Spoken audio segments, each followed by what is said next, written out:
আপনি কি দেখেন নাই ভয়াবহ বন্যা? আপনার এলাকায় কি পানিতে তলিয়ে যায় নাই? আপনার এলাকার ঘরবাড়ি কি ডুবে যায় নাই? আপনার বাড়ি ঘরগুলো কি ভেঙে চুরমার হয়ে যায় নাই? আপনাকে কি সাধারণ মানুষ বাইরে থেকে এসে এক পট মুড়ি আর একটা বিস্কিট দিতে হয়েছিল? আমাকেও, আমি দেখেছি কিয়ামত কেমন হবে। আমাকে জিজ্ঞেস করেন কেমন হবে, আমি দেখেছি ভাই। এইবার যে বন্যা লাস্ট হয়েছে, আমি ওদিন সেখানে ছিলাম।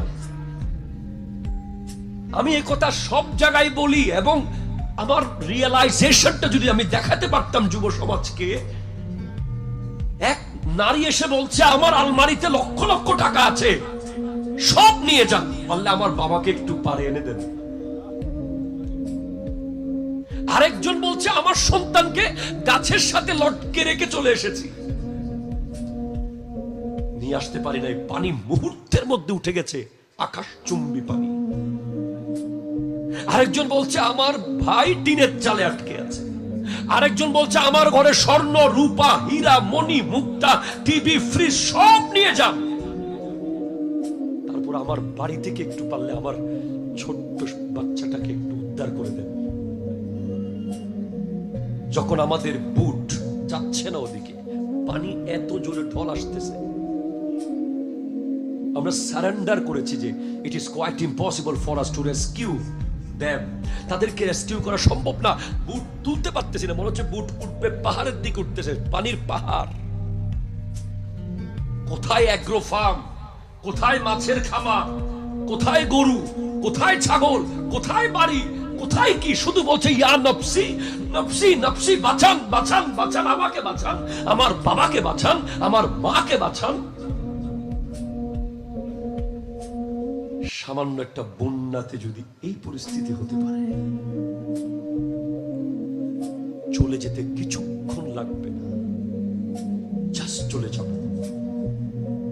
ইযা যুলজিলাতিল আরদু জিলজালাহা,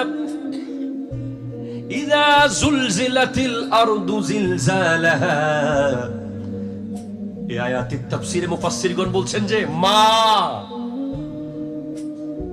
দুধের বাচ্চাকে ছেড়ে দৌড় মারবে। কি ওয়াজ আমি করবো বলেন? কে মা? কে যে শীতের রাতে প্রস্রাবের উপরে শুয়ে বাচ্চাকে বুকে রাখে? ঠিক কিনা? কথা জোরে বলতেছেন না কেন? পৃথিবীর কোন 5 স্টারের হোটেলের রান্নায় এত মজা নাই মায়ের হাতের ছোঁয়া লাগা রান্নায় যে মজা আছে। মা যে সন্তানের জন্য বাঘের মুখে ঝাঁপ দিতে পারে, যে সন্তানের জন্য সাপের মুখে ঝাঁপ দিতে পারে। গতকাল কয়েকটা সিসিটিভি ফুটেজ বের হয়েছে, এর আগেও আগুন ধরেছে, মা বাচ্চাকে বাঁচিয়েছে, নিজে চলে গেছে দুনিয়াতে। হাসপাতালে মাকে জিজ্ঞেস করা হয় যে কোন একজনকে বাঁচানো যাবে, বাচ্চা বাঁচবে না আপনি বাঁচতে চান? মা তখন বলে আমার বাচ্চাকে বাঁচান, তাকে দুনিয়া দেখান। আমার বাচ্চার অনেক দুনিয়া দেখেছি, আমি আর দেখতে চাই না। চট্টগ্রাম মেডিকেল কলেজ হসপিটাল আমার আব্বা ছিলেন, আমিও ছিলাম। রাত্রে 3-4 দিন লাগাতার 12 নম্বর ওয়ার্ডে হার্ট এর ডিপার্টমেন্টে এক মাকে আমি দেখেছি। ছেলে সম্পূর্ণ প্রতিবন্ধী, ওই ছেলেকে দিয়ে কিছুই হবে না। কোনোদিন 1 টাকা ইনকাম করার সুযোগ নাই, ঘরের কোনো কাজ করানোর সুযোগ নাই, শুধু তাকে রেখে রেখে পালতে হবে। ওই সন্তানকে মা হাসপাতালে সারাক্ষণ তাকিয়ে আছে 2 চোখ দিয়ে। ছেলে একটু আওয়াজ করলেই মা লাফ দিয়ে ওঠে, ছেলে একটু আওয়াজ করলেই মা লাফ দিয়ে ওঠে, লাফ দিয়ে বাচ্চাকে জড়িয়ে ধরে চিৎকার করে কান্না শুরু করে। আমি জিজ্ঞেস করলাম মা আপনি এমন কেন করছেন, এমন কেন করছেন? এই ছেলে ঠিক আছে তো, ও তো প্রতিবন্ধী, ও তো আপনার কিছুই করতে পারবে না। আমি তো বক্তা মানুষ, তাই কথা বের করছি। পর্দানসীন মা, আমি পাশের বেডে আব্বার সাথে, উনি ওনার ছেলের সাথে। এক পর্যায়ে উনি বলছেন যে বাবা ও কিছু করতে না পারুক, সে অন্তত আমাকে যে মা বলে ডাকে, আমি যে বুঝি আমার একটা ছেলে আছে। একটা বাচ্চা আছে, এটাই আমার শান্তি। আমি বলি যুবক ভাইদেরকে, তুমি রেডিসন ব্লুতে গিয়ে রাতে 2টা বাজে বা রাতে 3টা বাজে কোনো এক টাইমে গেলে তোমাকে ওয়েটার বলবে, we are so sorry, there is no food, আমরা দুঃখিত, আর কোনো খাবার এখন বাকি নাই, আপনি যেতে পারবেন। আপনার পেটে কত ক্ষুধা এটা হোটেলের মালিক বুঝবে না, ঠিক কিনা? জোরে কথা বলেন না।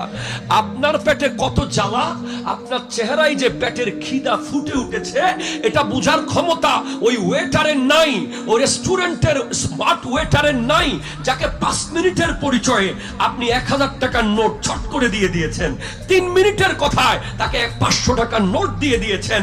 সেই ব্যক্তির সেই ক্ষমতা নাই যে আপনার চেহারা দেখে জাজ করবে আপনার পেটের ক্ষুধার ব্যাপারটা। কিন্তু একটা রেস্টুরেন্ট আছে পৃথিবীতে ভাই, যেই রেস্টুরেন্টের হয়তো অনেক সময় ছাদ দিয়ে পানি পড়ে, যেই রেস্টুরেন্ট বেড়ার হতে পারে, যেই রেস্টুরেন্ট টিনের হতে পারে, সেটা হলো মায়ের পাকঘর, যেখানে দিনে 3টা বাজেও খাবার থাকে, রাতে 2টা বাজেও খাবার থাকে, ফজরের নামাজের পরও খাবার থাকে, ভাত না থাকলে বিস্কিট থাকে, না থাকলে মুড়ি থাকে, না থাকলে কিছু না থাকলেও ভিখারির মতো পাশের বাসায় গিয়ে যে ভিক্ষা করতে পারে সন্তানের জন্য, তার নাম হলো মা। ঠিক কিনা? কথা হাত তুলে বলো। আজকে যাদের মা নাই, মাহফিলের এক টুকরা বিরিয়ানির পুটলা নিয়ে দিত।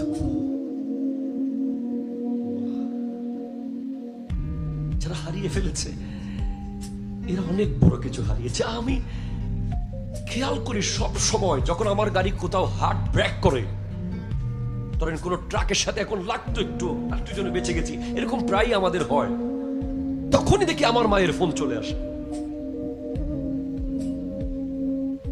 আশ্চর্য জিনিস, তখনই বাবার ফোন চলে আসে। এটা হচ্ছে মা যখন বুকের দুধ বাচ্চাকে খাওয়ায়, সায়েন্স বলছে there is a relation created by Allah. বুকে বাচ্চাকে এভাবে রেখে যখন নিজের শরীরের সমস্ত রক্তকে পানি করে যে দুধ হয়েছে, এগুলো যখন বাচ্চা খায়, একটা কারেন্ট তৈরি হয়। কারেন্ট, এটা ইলেকট্রিকের চেয়ে ভয়ঙ্কর কারেন্ট। এটা এখানে যে ভাল্ব জ্বলছে, এর চেয়ে কোটি কোটি গুণ পাওয়ারফুল কারেন্ট তৈরি হয়, যে কারেন্টের কারণে বাচ্চা আমেরিকা থাকলেও মা সুয়াবিল থেকে বুঝতে পারে যে তার বাচ্চা হুচট খেয়েছে। আর যে সমস্ত মারা বাচ্চাদেরকে পটের দুধ খাওয়ায়, নিজের ন্যাচারাল বুকের দুধ খাওয়ায় না, ওই সন্তানের সাথে মায়ের রিলেশন তেমন মজবুত হয় না। দেখা যায় যে পরে বুড়া হলে বৃদ্ধাশ্রমে পাঠিয়ে দিয়েছে। আপনি আমাকে যদি বলেন যে জয়নুল আবেদিন হুজুর কি লাগবে বলেন, আপনার মাকে ছেড়ে একা থাকেন, খোদা কি কসম দুনিয়া পরিমাণ সম্পদ দিলেও আমি আমার মাকে আর বাপকে ছেড়ে থাকতে পারবো না। কারণ আমার প্রতিদিনের পদক্ষেপ আমার মায়ের জায়নামাজের দোয়া, আমার বাবার মাথায় হাত বুলিয়ে দেয়া। আরে বাপ তো না থাকলেও, বাপ যাদের নাই তারা জানে কি নাই। বাপ যদি কিছু করতেও না পারে, বাপের চাকরি না থাকলেও, বাপের ইনকাম না থাকলেও, বাপ যদি মাথার উপরে হাতটা দিয়ে বলে ওফুত আমি আসি, দ্যাটস এনাফ। পৃথিবীর কোনো হাত বাবার হাত হবে না। আপনার বাপের হাতটা সেটা সেই হাত, যেই হাত উনি কোনো ইনকাম না করুক, কিচ্ছু না করুক, উনি পঙ্গু হয়ে বিছানায় পড়ে থাকুক, এরপরেও যদি উনি ইশারায় এভাবে কাঁদতে কাঁদতেও যদি মাথার উপরে হাত দিয়ে বলে আমি আছি, এই স্বাদ আপনি আর কোথাও পাবেন না। যাদের নাই তারা বুঝতেছে কলিজা ফেটে যাচ্ছে। তো আমি আপনাকে বোঝাতে চেয়েছি, এই ভালোবাসাগুলো বুঝিয়ে এটা বোঝাতে চেয়েছি যে ইজা জুলজিলাতিল আরদু জিলজালাহা, যেদিন হবে দুধের বুকের দুধ পান করানো অবস্থায় মা সন্তানকে ফেলে দৌড়ে চলে যাবে। ইভেন পেটে যাদের বাচ্চা থাকবে এমন ভয়ঙ্কর সাউন্ড হবে, এমন ভয়ঙ্কর পৃথিবী হবে যে ভয়ে বাচ্চা প্রসব করে দেবে মারা। আপনি কি ওই দিনের জন্য প্রস্তুতি নিচ্ছেন? আপনি কি ওই দিনের জন্য প্রস্তুতি নিচ্ছেন? এটা 1 মিনিটের ভূমিকম্প হবে না। এটা এমন ভাবে জমিন নড়বে, এমন ভাবে জমিন নড়বে, এমন ভাবে জমিন নড়বে, ভিতর থেকে সমস্ত খনি বের হয়ে যাবে। মানুষ বলবে ওয়াকালাল ইনসানু মা লাহা।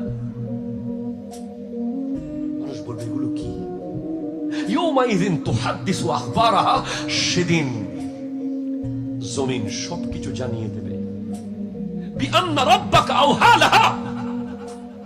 আল্লাহ তাকে ওহী করবে, বলবে জানিয়ে দে তোর সাথে কি কি হয়েছিল, জানিয়ে দে। আমাদের অনেক মানুষ মনে করে যে দুনিয়া দুনিয়া দুনিয়া দুনিয়া দুনিয়া দুনিয়া দুনিয়া, মদ, জুয়া, সুদ, ঘুষ, এই 4টা খাবারের নাম। এগুলো কিসের নাম? জোরে কয় না, কার নাম? খাবার। খাবার জানেন? এগুলো হলো হাওয়ার খাবার। হাওয়া বলেন কার? হাওয়া। হাওয়া আরবি শব্দ। হাওয়া মানে হচ্ছে কামনা, বাসনা, লালসা। এই খাবারগুলো কারা খায় জানেন? মদ, জুয়া, সুদ, ঘুষ, এই 4টা খাবার কারা খায়? যারা মনে করে যে কবর নামে কিছু নাই। কথা বলে না, ঠিক কিনা? জোরে কথা বলে না। যারা মনে করে যে হাসর বলতে কিছু নাই, যারা মনে করে যে আমি মরবো না, যারা মনে করে যে আমি চির অমর, এবং অথবা যদি মরে, যারা মনে করে যে আমাকে কি আর তুলতে পারবে, কবরে ঘুমিয়ে যাব, ওটা তো বিশাল আরামের বিছানা, ওখানে তো ঘুমিয়ে যাব, আবার আমাকে কোথায় পাবে, আমাকে কোথায় পাবে? না না না না না। আল্লাহ বলছেন আয়াহসাবুল ইনসানু আল্লান নাজমা ইজামা। মানুষ কি মনে করছে আমি তাকে আবার জোড়া লাগাতে পারবো না? আমি তার অস্থিসমূহকে এক করতে পারবো না? অবশ্যই পারবো। অ্যাকর্ডিং টু মেডিকেল সায়েন্স, ওই আমার যুবক ভাই, there is a cell in our body. আমাদের শরীরে একটা সেল আছে যার নাম স্টেম সেল। আপনি আমি মরার পরে কবরের সাথে টোটাল মিশে যেতে সময় লাগবে 60 দিন। বিজ্ঞানীদের ভাষায় কয়দিন? 60 দিনে হাড্ডি সহ টোটাল মিশে যাবে।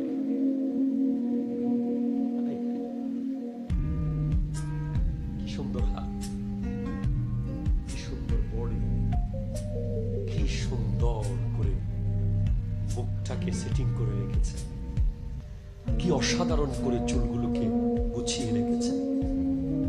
মাত্র 60 ডেজ হাড্ডি চুপ করে পড়ে যাবে। এরপরেও বিজ্ঞানীরা বলছে ওই বডি যদি টোটাল মিশেও যায়, একটা সেল আছে স্টেম সেল, এটা চির অমর। ওটা থেকে, এই ছোট্ট সেলটা থেকে আবার পুরো বডি ক্লোন তৈরি করে ফেলতে পারবে বিজ্ঞানীরা। তাহলে বিজ্ঞানীরা যদি পারে, এআই, আর্টিফিশিয়াল ইন্টেলিজেন্স, আপনাকে জীবনে দেখে নাই, শুধু তার সামনে গিয়ে বলবে তার চেহারা এমন এমন হতে পারে, তার চোখগুলো এমন হতে পারে, তার চুলগুলো এই টাইপের, এই একটু করে বল দিলেই সে তৈরি করে ফেলছে আপনাকে হুবহু। আপনি একটা কথা বলেন নাই, আপনার ভিডিও বানিয়ে ছেড়ে দিয়েছে হুবহু আপনি যেন বলছেন। তাহলে বিজ্ঞান যদি পারে, সায়েন্স যদি পারে, সায়েন্স যেখান থেকে শেষ, কোরআন সেখান থেকে শুরু। কথা জোরে বলে না, ঠিক কিনা? জোরে বলে না। বিজ্ঞান যেখানে সরি বলেছে, আই এম সরি, বিজ্ঞান যেখানে বলছে সারেন্ডার, বিজ্ঞান যেখানে বলছে this is the last stage of my self, সেখান থেকে কোরআন শুরু হচ্ছে, সেখান থেকে সুন্নাহ শুরু হচ্ছে, সেখান থেকে আমার নবীর বিজ্ঞানগিরি শুরু হচ্ছে, আর সেখান থেকে শেষে গিয়ে আল্লাহর কুদরত শুরু হচ্ছে। ঠিক কিনা? জোরে কথা বলে। আমার আল্লাহ বলছেন আমি তো সমস্ত অস্থি সমূহকে আবার এক করব। কবরের মাটির ভিতরে মিশে গেলে, আগুনে পুড়ে ছাই হয়ে গেলে, একটা একটা ছাই তুলে এনে আবার রেডি করা হবে।